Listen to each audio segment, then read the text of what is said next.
The opinions expressed in this show are the views of the host and not necessarily that of WTRW, 94.3 The Talker, or the Bold Gold Media Group. The following presentation is paid for by Century 21 Jack Ruddy Real Estate, who is solely responsible for its content. Portions transcribed. All Century 21 real estate offices are independently owned and operated.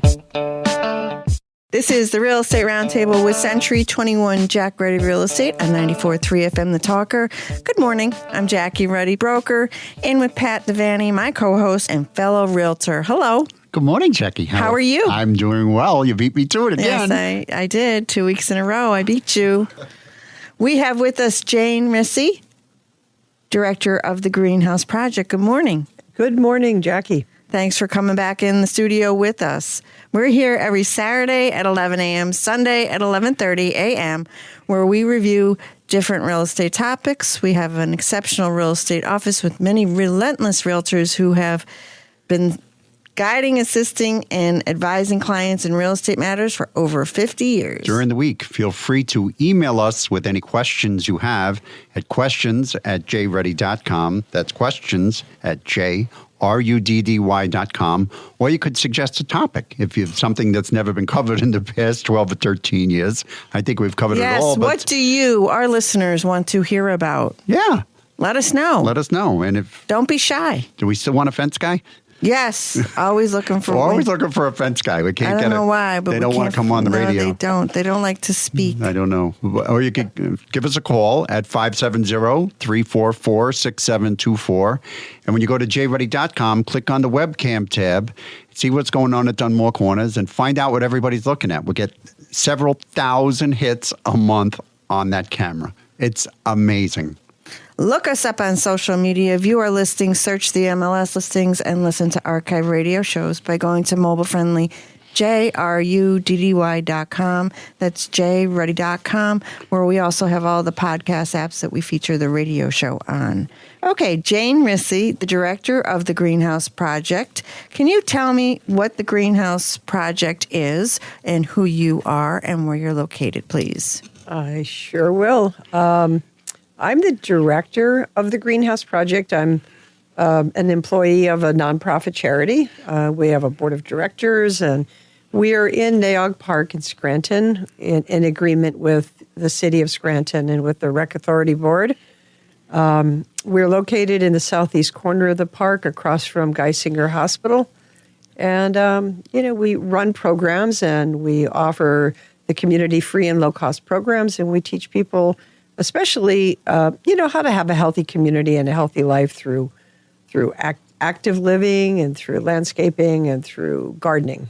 All right. So if I come up Roslyn Street and I make the left on Arthur up there, can you see the greenhouse from the road? As you turn the corner, you're going to see the front historic building, the Cleland building. It's a small brick building, and the greenhouse is a 3,000 square foot greenhouse attached to the back. It's behind it. Yes. You guys are hidden. We are kind of hidden, unfortunately. I didn't even know it was there. No. I go to the car shows up there, and I'm up there in that neighborhood quite a bit. I didn't even know there was a greenhouse back there. It's so true. The best thing that happened to us is the coffee shop next door, because he put in a little parking lot, and now we have tons of people discovering us. Wonderful. Good. And last week you mentioned that you have a tree giveaway every year, and you gave away how many trees last year? Oh, well, right at the greenhouse, probably ourselves, 100. We do it with partners, with the Penn State Master Gardener, Penn State Extension Master Gardeners, and a few other organizations that we partner on it together, but we gave thousands away between all of us. And there were 40 varieties of trees? At least 40 varieties of trees. We had the giveaway right there at the greenhouse in the back. And we're going to do it again this year. It is the first Saturday of June. I'm going to guess it's like 10 to 3, something like that. Something like that. Yeah, you could come by, and there will be experts there to teach you what tree to put where and what's good for your property. And the trees are all native perennials, so they're really good for our local environment and real estate rather than, planting invasives that don't belong. Yeah, not too long ago, I shared that information with our listeners, how trees increase the value of neighborhoods. It's always been something that people look for in terms of established neighborhoods and beautiful native neighborhoods. I believe that they beautify an area. We once had a neighbor that wanted to take down every tree, and I almost accomplished it. Oh, it breaks my heart. It does too. And we were left with one that's massacred. Butchered. So, It's butchered. Yeah. And I just... Big oak tree. It's just, I don't know how Yeah. it's still standing. You know, they provide shade. They keep the temperatures cooler. They, help the ecosystem. Noise. Noise. They do knock everything. the noise down. They really do. They sure do. Because in the winter, I hear the highway from where I live because there's no tree canopy. So when the leaves fill in again, it's beautiful. I don't hear the noise anymore. Yeah. So I'm a tree lover myself. And so you're now offering some Easter flowers? Yes, this week we will have tulips and chrysanthemums and daffodils and lilies and things like that. We use this as a great fundraiser for us to provide our programs. And we have, hanging baskets and porch pots and all kinds of things for your home and to decorate your yard. Nice. I'd rather go up there and buy it from you than from some fly-by-night who was in a parking lot one day and then they're gone the next. Yeah, thank you. There are tough competitors, even to the, brick and mortar nurseries that have been around a long time. It's tough, but we'd love for you to come up and shop with us. And we have a lot of expert volunteers and master gardeners with us that can help advise you too. Wait, Yeah. you don't have to call somebody over from plumbing to ask him about how to plant the plants? Somebody No. from hardware, I need a chrysanthemum. So true. And, the other beautiful thing is everything that we grow has been started and grown within 100 miles. So it's suited for our area and our temperature and, zones. Shop local. I like that rather a lot. than having it trucked in from Texas or, Florida. Well, yes, shop local. And that's That's one of our themes here. right. Because Support local business. Support them because they are the backbone of our communities. How many people are employed? What do they contribute to the economy? Yeah. And think of every little neighborhood store and shop. I don't know. To me, I can't imagine living somewhere where I couldn't walk in and meet local people to help me. I don't know. To me, it's the way to go. I'm with you, Jane. So you have a lot of community events that you're going to be doing in the near future. Can we talk about those? Yes, we do. So besides our plant sales that run basically from, I'd say, Easter this week through, our busiest season is through Memorial Day for all kinds of plants. But we also offer programs and we have funding from, wonderful funders and supporters to offer programs. For example, the first weekend in June, we're offering a free family-friendly event in the park.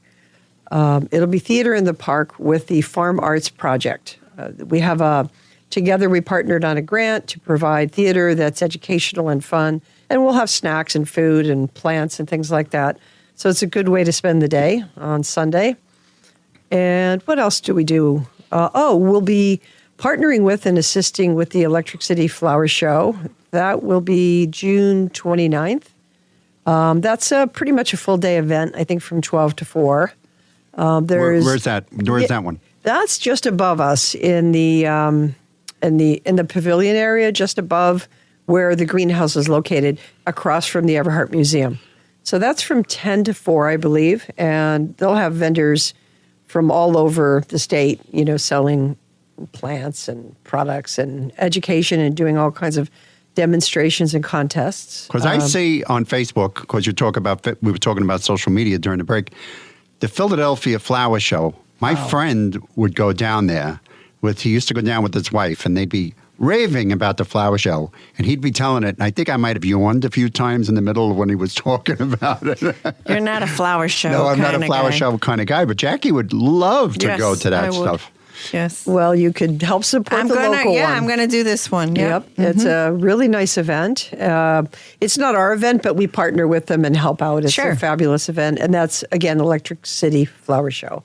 And then the other really big event we've had the last 2 years that's so much fun is called a Honeybee and Harvest Day. And Yes, that's I've heard about this. Oh, good. Yeah. It's a lot of fun because we do a costume parade where people dressed up as bees and we, give a prize. And we have dogs and babies and adults and kids all dressed up as bees or any pollinator. And it's a lot of fun. We were led by a marching band, and we had a parade across the park, and it's been a lot of fun. And then that day we do all kinds of education. And again, that's all free. We do education and programs around the harvest season and the environment. Last week we talked about programs you have for children. You have programs for seniors as well, correct? We sure do. We have some funding from the County Aging Office, which is really wonderful. And it's to provide programs intended for seniors. Anyone 60 and older, it's free, but in Lackawanna County. But it's open to anyone, our programs. We family members and anyone could come. One of the biggest things we did this year is the last 2 years, I'd say we taught about 150 people how to play pickleball. So we partnered with a Birchwood, a local business that worked together with us to teach hundreds of people how to play pickleball. But we do all kinds of things. We teach yoga at the greenhouse and gardening classes, and we partner with other people like Lackawanna State Park to teach how to learn to kayak, things like that. Nice. It's just to get people to have a healthy, active community and neighborhood and life. Fabulous. What do you do with restaurant scraps? Oh, well, we compost them. Mm-hmm. Yes, good question. So even home gardeners, nowadays they sell these machines, which I don't want one, but you can plug it in and put your table scraps in it, and overnight it turns it into compost that you can put in your plants. But there are times so we compost a lot of our plants and our leaves and things like that, and coffee grinds and restaurant scraps. So to create soil to put back into the pots and plants. Yes, it's a good way to keep stuff out of the landfill, and it's a lot of fun. All right, good. I always found that interesting. You've partnered with the United Way in the past. Are you still partnering with them? Yes, thankfully, they help fund our community gardens. We have, as I may have mentioned, 2 community gardens in the Hill section, one on Irving and Vine and one on Monroe and Myrtle. And the United Neighborhood Centers gives us funding so that we can take care of them and had soil amendments and beautify those neighborhoods. So we're so grateful for all the community partners and grants that we get. And how many families take part? So in our largest one, there's at least 30 families growing lots of food. And what's nice about that one garden is a lot of them are refugee families from Bhutan, and they grow all kinds of interesting vegetables and different things than we grow. So we all teach each other about different varieties. Neat. Yep.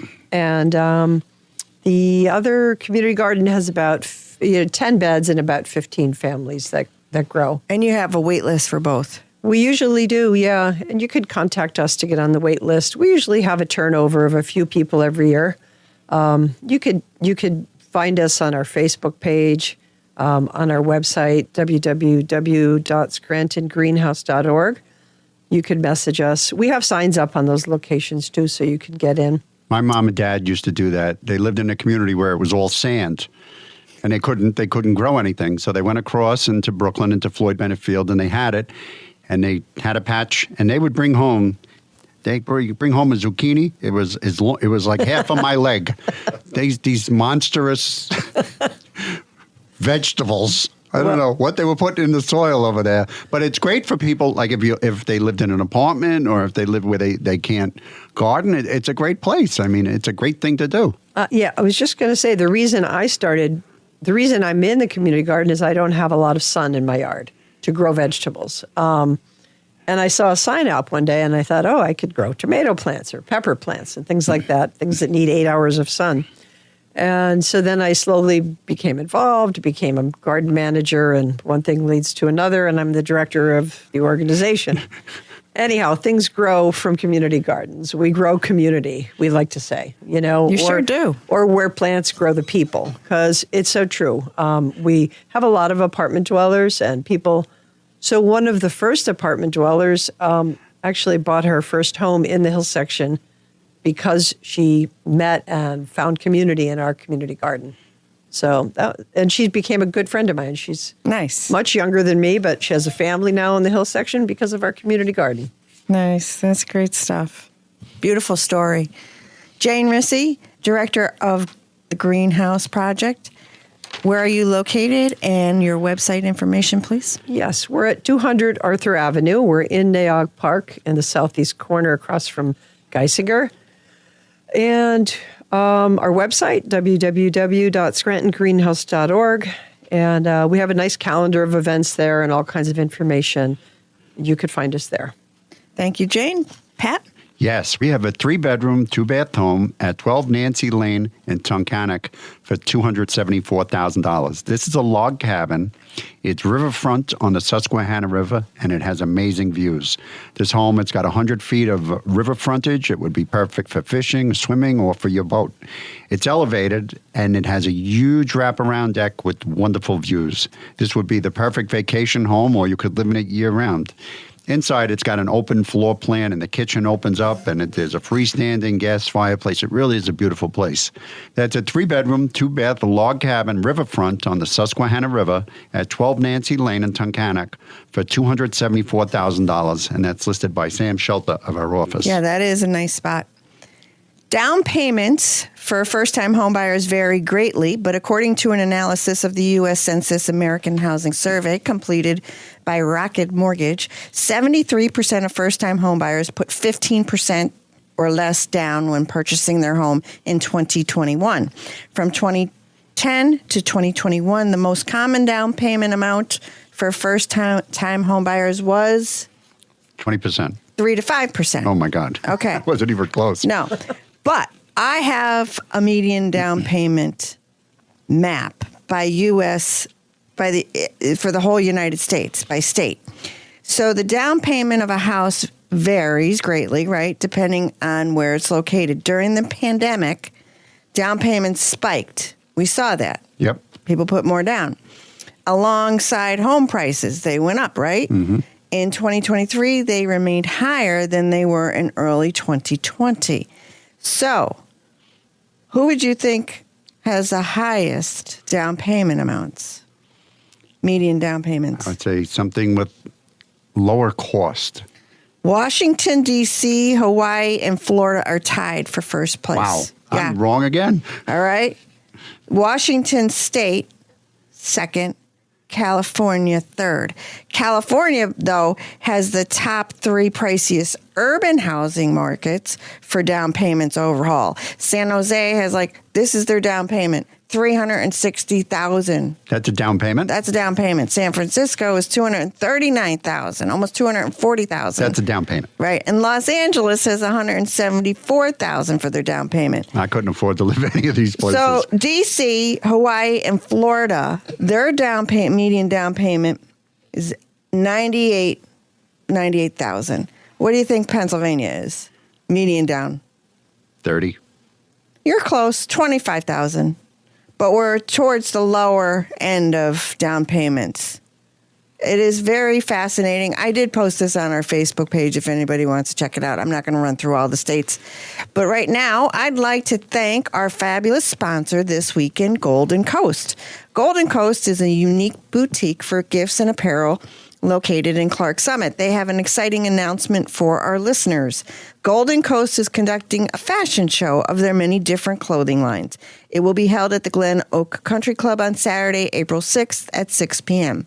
Tickets are $65 per person, and a portion of the proceeds will benefit the Women's Resource Center. A signature drink is included, followed by a cash bar. Raffles, giveaways, fun, and excitement are guaranteed. For tickets, call 570-319-6444 or stop by the shop, which is conveniently located at 535 South State Street, Clark Summit. Golden Coast offers every woman at any age one-of-a-kind pieces not found anywhere else, and the good vibes you'll experience are absolutely free. Stay connected to the Real Estate Roundtable with Century 21 Jack Ruddy Real Estate on 94.3 FM The Talker. We'll be back in just a moment with more Real Estate Roundtable. Are you ready to make your next move in the world of real estate? Look no further than Century 21 Jack Ruddy Real Estate, your trusted partner in buying and selling homes. If you're a homeowner looking to sell, Century 21 Jack Ruddy Real Estate will ensure you get the best possible price in today's competitive market. And if you're in the market to buy your dream home, Century 21 Jack Ruddy Real Estate will help you find the perfect place to call your own. Congratulations. We've adopted the popular saying, an educated consumer is our best customer. That's why since 2010, we've hosted the Real Estate Roundtable with Century 21 Jack Ruddy Real Estate Saturdays at 11 a.m., Sundays at 11:30 a.m. on 94.3 The Talker. Visit jruddy.com. That's JRUDDY.com or call 570-344-6724. Century 21 Jack Ruddy Real Estate, where dreams find their address. Back in action here on the Real Estate Roundtable with Century 21 Jack Ruddy Real Estate on 94.3 FM The Talker. I'm Jackie Ruddy, broker, in with Pat Devaney, my husband, fellow realtor. And we're going to find out everything I want to know about gardening today. Yes, Jane Rissy, director of the Greenhouse Project. Thank you for being here with us. Thank you for having me. You're welcome. I'd like to focus now talking about what we can do. It's that time when we're going to start thinking about seed starting. So any tips there? Yes, lots of tips. I would say do some research first or attend a class. We'll have a class coming up in April on seed starting. This particular class will be seeds of vegetables and some flowers and annuals and things like that. But you have to think about two main things with seed starting. Does it go into the ground directly, or are you going to start it ahead of time in containers? So that's something to consider. And having the right seed starting soil and having the right amount of sun and heat is very, very important. I mean, most people think it's easy to start seeds, and it's really easy to fail, actually. What's the trick with the soil? Well, you want a light seed starting soil, one that, a little tiny seedling can push through easily, not something you just dug out of your yard generally, because that's so compact. Like that, the bags of Miracle-Gro? Yeah, The like potting a bag of potting soil, especially seed starting, because that has the right nutrients for the plant to get started. And the most important thing is temperature and sunlight. So, for example, tomatoes like to germinate at probably more like 70 degrees. Most summer vegetables and annual flowers, they want to germinate around 70 degrees. So I used to put mine on my radiators in my house to germinate them. Okay, so a seed in general, whether it's flowers, perennials, herbs, they want heat to germinate, which is to bust through the soil, and then they need sunlight to grow. So they don't need the sunlight. I mean, the heat as much after they germinate. They then need lots of sunlight. Okay, very good. Like 8 hours of sunlight. Weeds? Yes. What are I some? can see it. I'm reading your lips. Yeah, It's that's the next question. the next question. 'cause Everybody asks about it. That's my usual fight, weeds. I'm always fighting the weeds. Well, what is it they say? A weed is a plant that's growing where you don't want it, right? Yep. And so, the way, if you're doing, for example, if you're doing vegetable gardening, we do a lot of mulch cover. We do composted leaves or crushed leaves. Once your garden is established and growing, we cover the surface. It's a way to keep weeds down. It's kind of a lazy way of gardening. I love it. But in addition to that, it's kind of getting the weeds out early, digging them by the roots, getting a good starting, like if you're planting perennials or annuals in your yard, and then cover it with mulch when you're done and you get your yard, looking beautiful. You can order mulch and add color if you want, or just get a natural color mulch and cover it. If you can cover your surface with about 3 inches of something, the sun doesn't hit the weed seeds to grow. So there's another trick people don't realize. So I love being a lazy gardener. 3 inches of mulch. Yep. Okay. Or like mulched leaves. Okay. I use a lot of leaves. Sometimes I use straw in my vegetable garden. Straw, not hay, because hay has seed. Oh, Hay is for horses. okay. I don't know the difference. Yeah, the hay has the seed still and straw has it removed. The seed is basically removed. Okay. What is blossom rot? Yeah, it's generally comes from a calcium deficiency. Often you have calcium in the soil, but you're getting it from irregular watering. So in order for a plant to take calcium up through and into the plant, it needs water.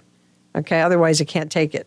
So if you do, if you have a real dry period or rains heavily and then dries out, often your tomatoes or your peppers, things like that will end up with what they call it blossom end rot. You can also amend your soil with some calcium, but we usually suggest, to check the watering issue first. So if you're going to water, you should water until it's wet about 2 inches down. That's proper watering. So if you stuck your finger in or you dug a little hole, it should be wet 2 inches down, and then that'll continue to seep down to the roots. Okay. What is the best time of day to water? Is it morning? Is it high sun? Or is it evening after the sun sets? Great question. I say generally the morning. Most gardeners believe the morning. Early morning is the best, so it has all day to drink and dry out. If you have to water at night, because not everyone has time to water in the morning, I'd say do it around dinner time. You don't really want to water midday unless you have to.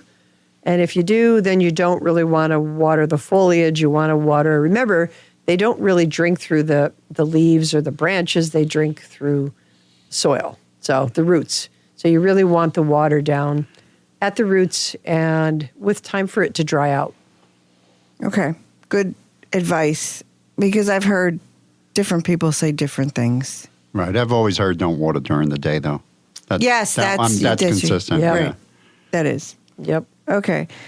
And coffee grounds. Oh, What can we use those for? well, plants love gardens, and plants and worms love coffee grounds. And we like having worms in our garden because they cultivate the soil for us. So you can throw some coffee grounds in your garden directly. You don't want to, put buckets and buckets in, but you can mix some coffee grounds in. It's part of composting. Yeah, the soil really is improved when you're putting natural and organic things back in. Stay away from our mantra, no meat, no bones, no fat. We don't want to compost that, and we don't want to throw that into our gardens because it attracts animals and create pathogens. Critters, exactly. Right. And eggshells have a place in our gardens. They sure do. Anything that came from the earth has a place back in the gardens. And eggshells are, most of us eat eggs. So they're full of calcium and other nutrients. And one of the quickest, best ways is to save a bunch and put them in a food processor and grind them up with some water. And you could pour them into your garden, or you can just crush them up, save them, and then throw them in your garden. So we talked earlier about blossom end rot, and calcium can help prevent that problem as well. Yeah, we have that problem with the tomatoes in the one part there. So we'll be eggshelling this year. It can be eggshells and it can be water. So, get the proper watering. Yeah, consistent. maybe I'm watering it wrong. I water them every day, but around 9 o'clock good. at night. Yeah, No, that's usually good. Yeah. Well, you thought maybe the soil was losing the nutrients. yeah, It can. Could be the calcium. Yeah. Are they in containers or in the No, ground? those are in the ground. You So might need to amend your soil, bring in some compost or Yeah, we leaf will. mulch or... I got to remember this because in about a day I'll say, "What did she say?" Pat, there's always the podcast. Oh, that's right. You I can can go listen anytime. You back can and listen listen. anytime, right? Yeah. Jane Rissy, director of the Greenhouse Project. Lots of fabulous information this week and last week. How does someone get in touch with the Greenhouse Project, please? Okay. Well, we have a great social media presence on Facebook and Instagram, and our calendar on our website is usually full a few months out with events. And our website is www.scrantongreenhouse.org. Now is the time to buy Easter flowers. You're selling those. And let's not forget about Mother's Day, right? Hanging baskets and Yes, porch thank you. flowers. Yeah, we grow and we design baskets ourselves, our volunteers. We have a lot of great and talented volunteers from the Master Gardener program. And we'll be selling those all through April and May. We'd love for you to come by and support us. The proceeds stay in the community. Thank you, Jane. Thank you for tuning in to the Real Estate Roundtable with Century 21 Jack Ruddy Real Estate. Remember to catch us again next weekend, Saturday at 11 a.m., Sunday at 11:30 a.m. on 94.3 The Talker.